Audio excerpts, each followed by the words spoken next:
Un jour, on a eu la visite dans nos bureaux d'un agent de la DGSI et qui se présentait, qui était assez amical au début. Et finalement, la rencontre s'est transformée plutôt en test. En fait, il nous a plutôt débusqué sur toutes nos failles de sécurité, le fait qu'il soit rentré dans nos bureaux, qu'on n'ait pas pris ses papiers d'identité, qu'on lui ait pas demandé son prénom, qu'il aurait pu être un membre de nos concurrents qui sont financés par la NSA aux États-Unis. Donc voilà, il nous a fait très très peur. Mais surtout, à un moment donné, il nous a dit: vous êtes en train de digitaliser le dernier fleuron industriel qu'on a en France et vous êtes en train de me dire que le gouvernement ne vous aide pas.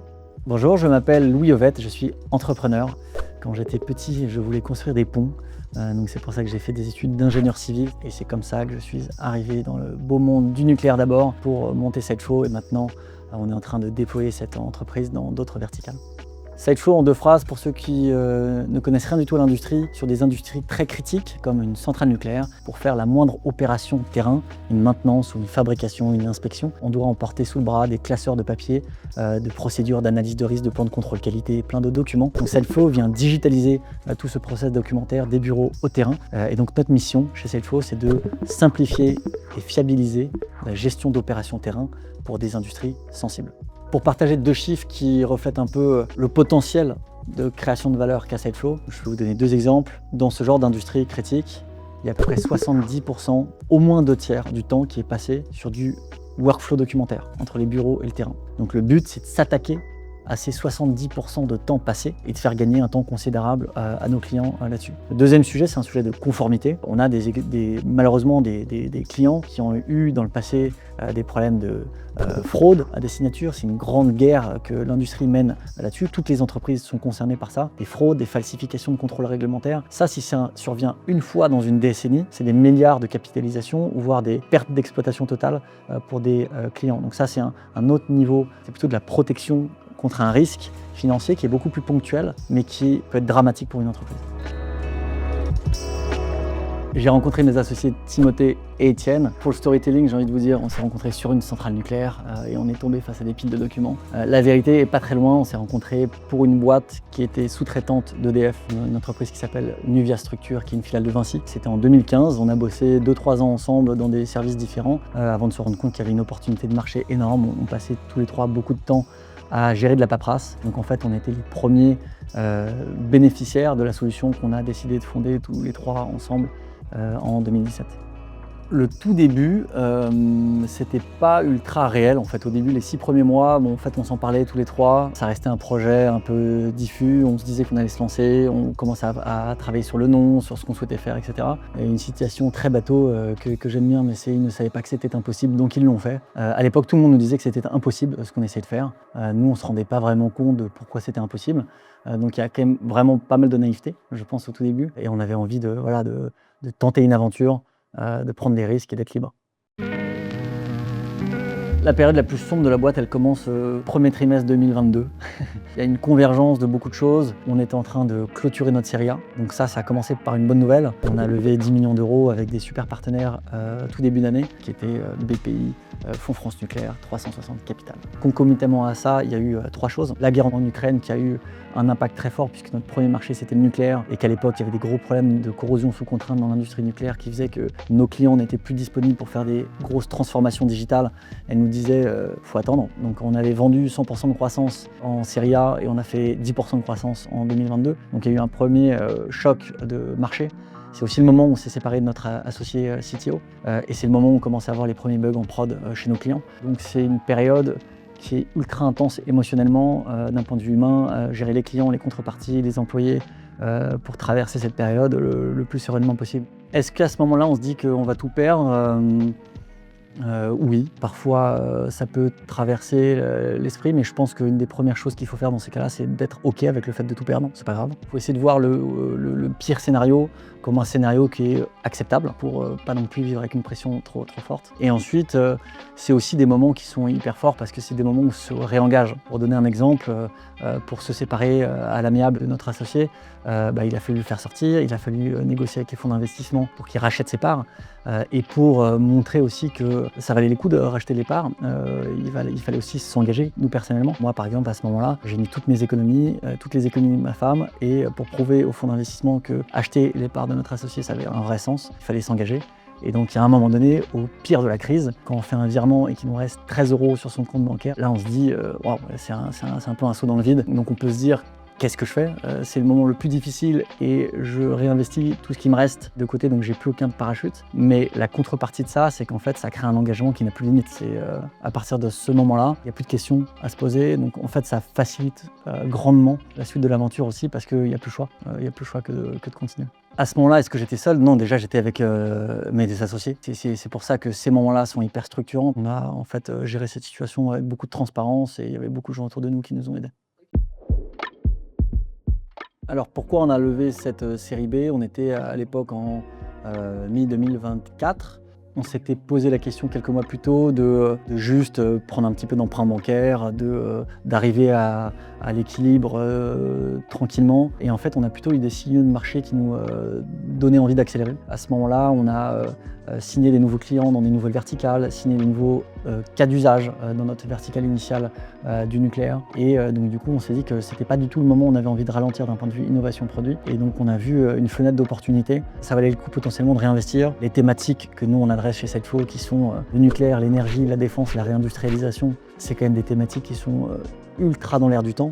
Donc on savait aussi qu'on serait sexy sur le marché. Essayons d'investir encore 18-24 mois de plus pour passer un cap. À ce moment-là, du coup, c'est la 4e levée de fonds. La première réflexion, je me suis dit, bon, je l'ai déjà fait, je sais faire. Donc, qu'est-ce qui m'empêche de le refaire moi-même? Et il y a quand même 2 choses qui m'ont motivé à prendre un partenaire. C'est on était quand même dans une période assez particulière à ce moment. Donc, je me disais, ça vaut quand même le coup d'être accompagné par quelqu'un qui va m'aider à positionner la boîte en termes de valorisation sur le marché, etc. Dans un marché qui était ultra changeant, ça me rassurait d'avoir quelqu'un qui vienne m'accompagner. Et le deuxième sujet, c'est qu'il y avait quand même beaucoup de choses à faire dans la boîte et ça m'intéressait d'essayer de faire en sorte que je puisse passer pas le moins de temps possible parce qu'on passe quand même beaucoup de temps et d'énergie sur le projet, mais d'essayer de diminuer le temps passé sur le sujet. Donc c'est pour ça que j'ai décidé de me faire accompagner. Le moment où on a pris la décision de partir avec un banquier d'affaires, je me suis tourné vers mes fonds qui m'ont suggéré 3 différents types de partenaires. Et ce qui m'a plu chez Adair, c'est le fait d'être un dossier important de la boîte. J'ai tout de suite senti que j'allais pas être un deal parmi tant d'autres, qui avait une importance assez forte accordée à mon dossier. Et j'ai tout de suite compris que l'équipe avait bien compris l'étape dans laquelle nous on était chez Sideflow et ce dont on avait besoin pour passer à l'étape d'après. Ouais, le moment où je me suis le plus dit tiens, c'est vraiment cool d'avoir choisi une banque d'affaires, c'est après quelques semaines quand l'équipe Adair m'a présenté la première fois le deck de Sideflow, le deck de la levée de fonds. C'est vraiment un sentiment hyper particulier où c'est la première fois que ça m'arrivait, où c'était quelqu'un d'autre qui me présentait ma boîte avec une charte graphique, avec un storytelling, avec un axe complètement différent. Donc c'est un moment vraiment sympa qui aurait pu très mal se passer si jamais on n'est pas du tout aligné. Mais je me suis dit en fait, tiens, j'achète moi cette boîte, elle est vraiment cool. Et donc c'est vraiment un moment où je suis ressorti en me disant tiens, je suis super content d'avoir essayé ça parce que ça m'a donné un autre éclairage sur comment positionner la boîte et c'est toujours hyper valorisant de voir à quel point d'autres personnes de l'extérieur valorisent sa propre boîte. Nous on est dedans, on est le nez dans le guidon toute la journée. Adair, c'est un partenaire pour moi qui comprend bien la réalité du business et des cibles potentielles pour ce business. C'est un partenaire hyper résilient. Enfin, j'ai senti vraiment de la confiance tout au long du process auprès d'eux. Il y a des moments qui sont hyper structurants dans le développement de Sideflow. Des moments où on comprend en fait qu'on a touché quelque chose qui a énormément de valeur et qui peut être énorme. Il y en a un par exemple qui était le premier moment où j'ai pitché Sideflow au COMEX d'Orano DS, donc le nouveau nom d'Areva à l'époque. Et en pitchant Sideflow, j'ai vu le regard de tous les membres du comité de direction qui se regardaient en rigolant parce qu'ils étaient en train de se dire c'est une blague. Ce dont il parle là, c'est exactement ce dont on parle en ce moment. Il est en train de parler exactement de nos problèmes et c'est exactement ça qu'il nous faut. Donc là, j'ai vraiment senti qu'il y avait une adéquation parfaite entre ce qu'on proposait et qu'on avait une compréhension parfaite du problème. Quand on se rend compte qu'on a des dizaines de clients qui sont capables de payer des centaines de milliers d'euros pour avoir les services de Sideflow, pour les aider à gagner en conformité, à ne pas faire d'erreurs sur le terrain qui leur coûtent parfois des milliards d'euros. On a eu des cas d'usage où des clients avaient perdu des milliards d'euros suite à des fraudes ou des gains de productivité colossaux. Et quand on voit l'accélération des marchés qu'on cible, qui sont le nucléaire, l'énergie, la défense, l'industrie au sens large, on se dit que construire le prochain Dassault Systèmes, le prochain fleuron digital français qui va permettre d'accompagner la croissance de ces verticales incroyables dans les prochaines décennies, c'est vraiment à portée de main. Voilà, quand on voit ces chiffres, on se dit que ce qu'on a entre les mains, c'est quelque chose de très réel. on a une responsabilité énorme et qu'on a les moyens de créer une boîte extraordinaire.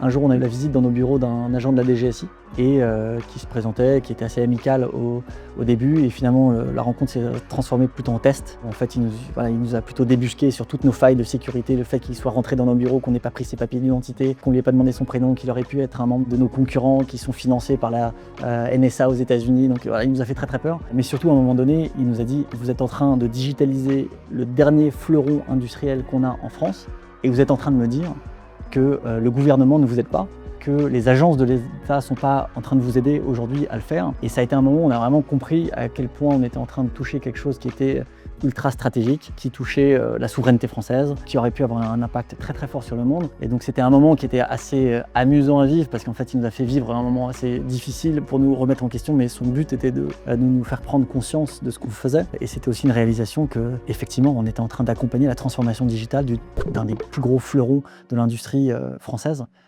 et qu'on avait une responsabilité énorme. La négo sur la série B, franchement, c'est très bien passé.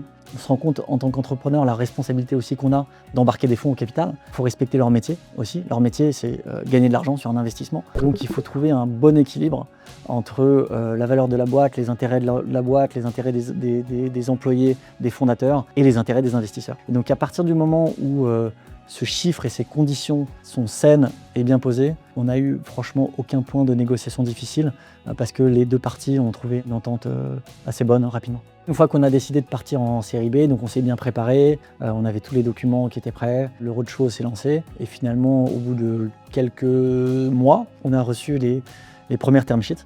On a eu la chance d'avoir 3 term sheets qui se sont enchaînés, donc ça a permis aussi de bien aligner, de bien pouvoir choisir, de pouvoir s'assurer qu'on partait aussi avec les bons partenaires. Donc on a eu le luxe, entre guillemets, de pouvoir choisir ceux avec qui on avait envie de bosser. Ce qui m'a permis d'être extrêmement serein pendant ma levée de fonds, c'est de sentir qu'au-delà de mes associés, j'avais toute la boîte derrière moi.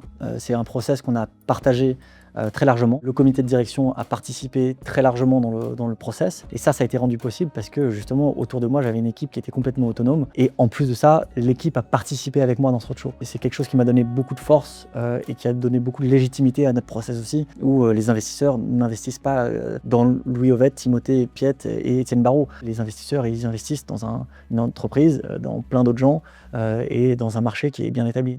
Et pourquoi finalement on a choisi LBO et EDF? Pour 2 raisons qui sont un peu différentes. On avait une thèse de diversification qui était assez forte sur la levée de fonds, et l'intérêt c'est qu'ils avaient des cibles de diversification et des expertises différentes là-dessus. Donc ce qui nous a vraiment intéressé, c'est de venir soutenir notre thèse de développement autour de la diversification avec des partenaires qui avaient vraiment des engagements forts dans d'autres verticales pour nous aider.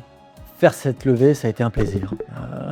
C'est un exercice que moi j'aime bien. Je le vis pas forcément comme quelque chose de super stressant, d'angoissant, etc.